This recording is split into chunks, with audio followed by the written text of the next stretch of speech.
I don't know. Maybe I do need an F-250. Americans love a big truck, but you all know that that's not the only option, right? The Ford dealership will sell you a truck that can tow, say, a teardrop trailer all the way up to a 23,000-pound tractor. But towing capacity is not all there is to consider. Here's the secret.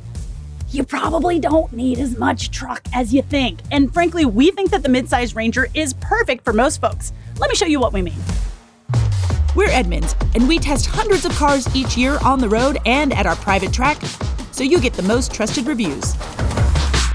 If you want to know which car, truck, or SUV is the best, then stick with us. Check it out, you guys. It's shorter than me.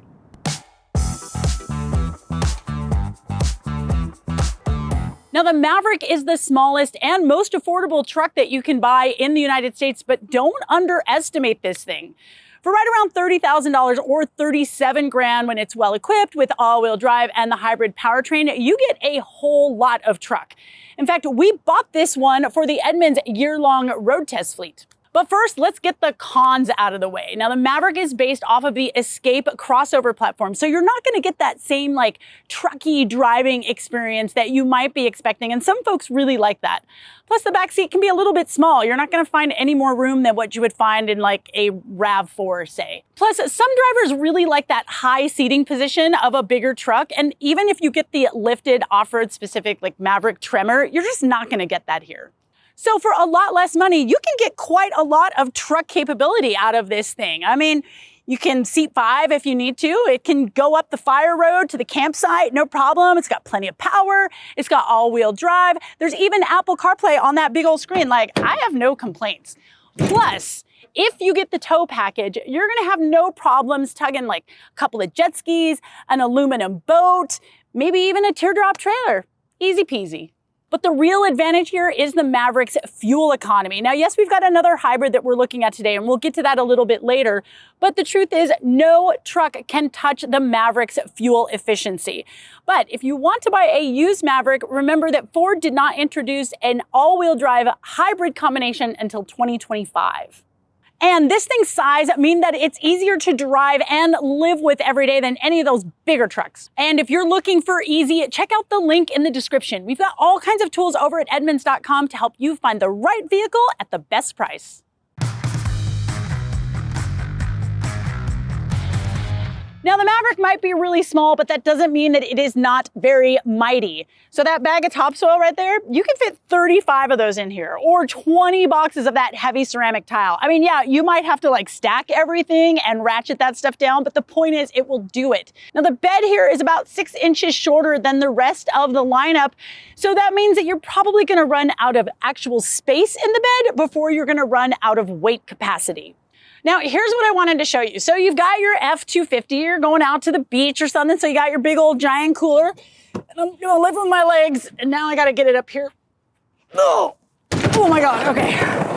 All right, that was heavy. Now, I do have a step back here, and that helps loading things in and out of the bed, but this higher ride height means that it's really difficult to get heavier things back there. Now, the F-150 is a little bit lower, but I still gotta use my legs just a bit to get that in here. Now, I do have a step to make at least getting into the bed from here a little bit easier, but also keep in mind that if you get the off-road spec of this vehicle, like the Ford Raptor or the Chevy ZR2, that's gonna put your ride height a little bit higher, almost as high as what we've got on that Super Duty over there. Now, our Ranger's got the FX4 off-road package, so in the end, that means that the tailgate's about the same height as what we have in the F-150, but I don't have any kind of a step here to make getting into the bed easier. Now, in the Maverick, the liftgate is about the same height as what you'd find in a small SUV, and like, I don't even have to fling this thing back here. For the amount of weight that you can haul and the ease of use, Maverick takes the cake. Now, the Maverick might have the shortest bed, but I've got this cool little tailgate hack. Just put this little guy up there, and then the tailgate is like angled, so I can get a full 4x8 sheet of plywood, and it's flat. It takes up the entire bed space, but it's flat. No tailgate tricks for the Ranger, but the plywood does fit right in between the wheel wells. As expected, no problems in the F-150, but if you wanted to actually close this tailgate, you would need the 8-foot bed, and that's only available in the regular cab on the base model. And in the F-250, you can make that plywood fit with room to spare, and you can get the 8-foot bed on any trim. Now, the moral of the story here is that the Maverick is an affordable and efficient truck that can do like all of your amateur truck stuff. Unless you're loading 4x8s on the daily or you need more cargo room and a little bit more interior space, the Maverick makes a lot of sense. I feel like Goldilocks, it's the perfect size.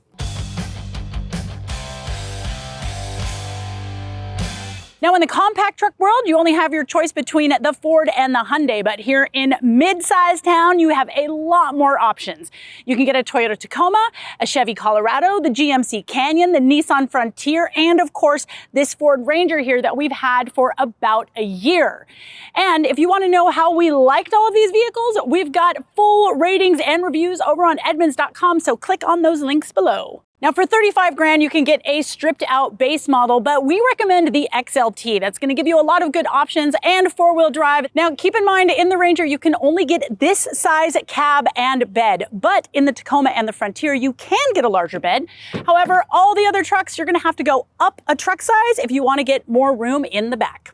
As for the cons, well, it's really all about the interior. Even though this midsize truck, it's bigger than the Maverick, but you really don't get a lot more space inside. I mean, the rear seats across the board in the Colorado and the Tacoma, they're just really, really tiny. But the advantage here is that this is the smallest body-on-frame truck that you can buy. So where something like the Maverick is going to feel more like a RAV4, this Ranger is going to feel like an actual truck. It's going to give you that trucky driving experience that a lot of people really like.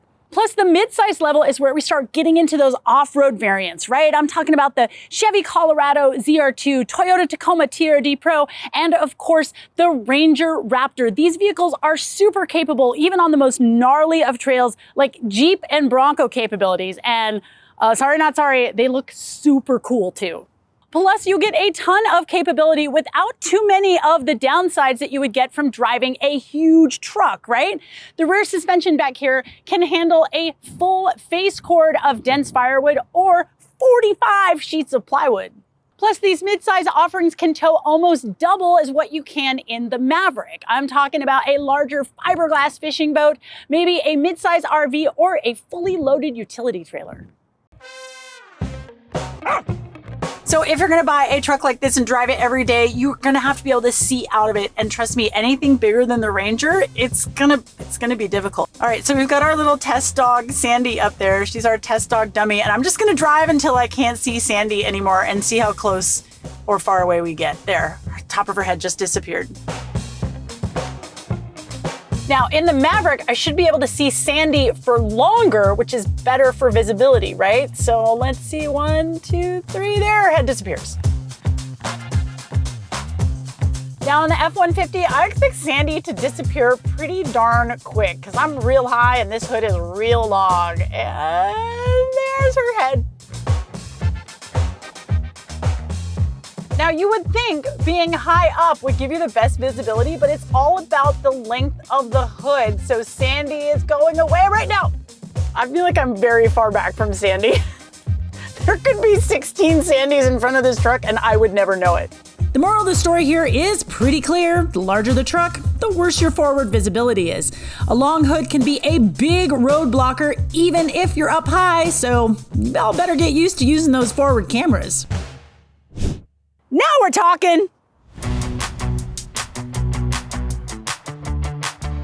Full-size trucks. This is where you're going to see the most competition. You can get one of these from Ram, Chevrolet, GMC, Toyota, plus you've got the electric alternatives like the Rivian and the Sierra and Silverado EVs. And this one here is the icon. It's the F-150. Now here you can get 3 cab and bed size. So if you want a single row of seats with a big old long bed for all work and no play, yeah, you can get it. Or maybe you just want to spend like, I don't know, $100,000, get a limo with a bed.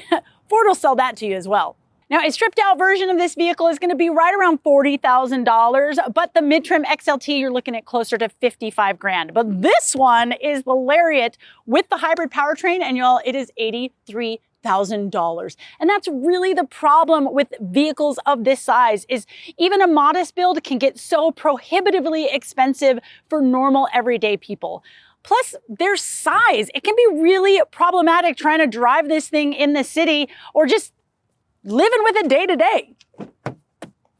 Man, I do like this. I mean, I got these lazy boy seats. I got a giant center console here for all my truck stop snacks. And you gotta give the full-size truck props for all of the space you have in this rear seat. This truck is a road trip hero.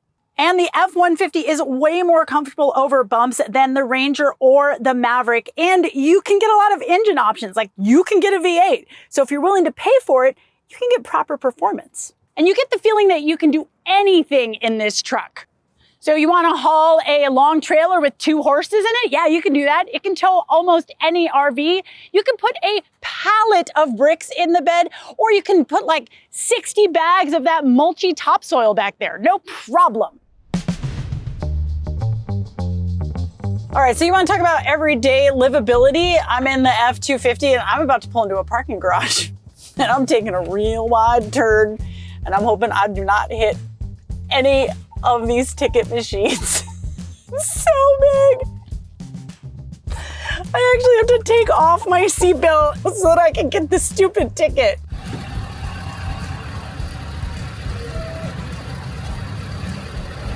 Okay, this truck's 8 inches tall. Let's see if it'll fit. And something one size up, yeah, the higher roof means that there's gonna be some drive-thrus and garages that you just can't use. And the height of this window means grabbing a ticket or your lunch, it can be a real pain. The F-250's wheelbase is 15 inches longer than the F-150, and that's if you get the shorter bed on the heavy duty. So that means you're gonna have to make 3-point turns more often, and parking's gonna be even more of a pain. Yeah, this was just way easier in the smaller trucks. The Maverick's turning circle is 7.8 feet shorter than the F-150, and the roof is almost a foot shorter than the F-250. But the Ranger still feels bigger and harder to park than the Maverick, but it's manageable. This can be a lot of truck to deal with for day-to-day driving. And since your day-to-day routine involves watching Edmunds videos, why don't you hit us up in the comments? Let us know if we missed anything, if you've got any questions, or maybe if there's a video that you want us to shoot. And if you found this video helpful, why don't you help us back and give us that old like and subscribe.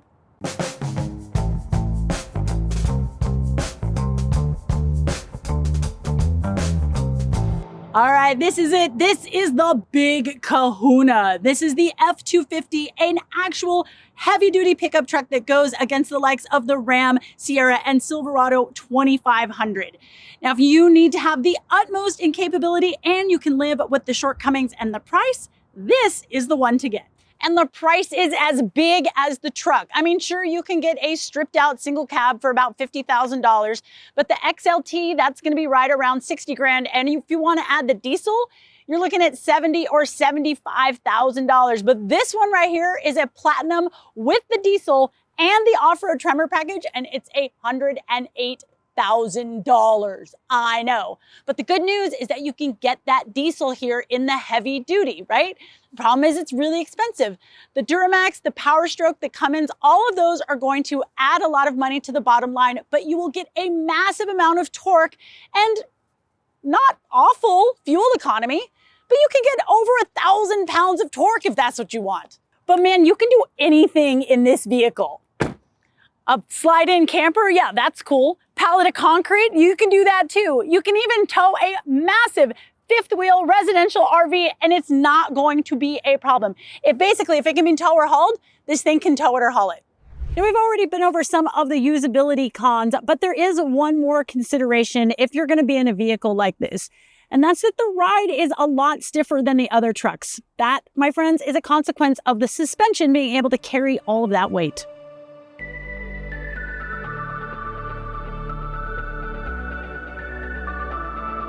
So what have we learned here? Well, you really need to be honest with yourself about what you're going to use your truck for and the amount of convenience you're willing to sacrifice for that utility. I mean, yes, it is nice to have a little bit of wiggle room when it comes to towing and hauling, but in general, it's wise to not buy more than you need. Now, for most people, the Maverick just gets the job done, plus it's cheap and easy. The Ranger will give you a little bit more capability, plus it's still easy to park and load.